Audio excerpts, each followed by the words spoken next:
Rendang jantung. Dino iki masak jantung gedang.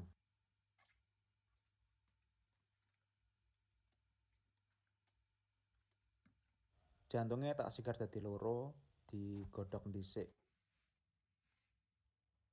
Karo ngrebus endhog enthok karo endhog pitik. Lanjut ngulek bumbune. Dadi iki bumbu pawon kae komplit. Mung tak tambahi lombok.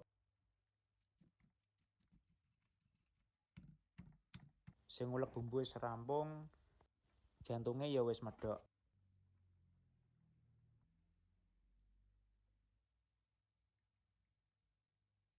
Ngrajange rada gedhe-gedhe soale iki meh dimasak rendang.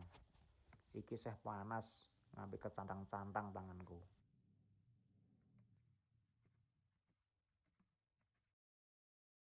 Lanjut ndhoke dioceki. Ndhoke iki seh panas tenan iki. Prepare rampung kabeh, langsung dimasak.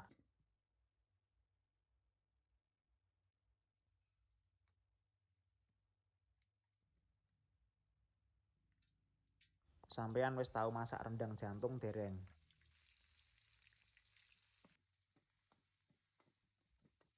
Nek bumbune wis coklat ngene iki langsung siram banyu.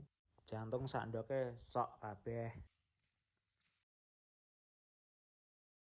Santene sok kabeh. Seasoning uyah moto gula jawa. Tutup rada suwe ben merasuk bumbune. Singkat wae iki wis mateng, gage-gage aku maem. Bismillahirrahmanirrahim. Lah iki mau pake ya melu maem. Nek jero kono ngomong nek rendang iki enak iki. Agek pertama iki mangan rendang jantung. Mung sayange rada pedes jare.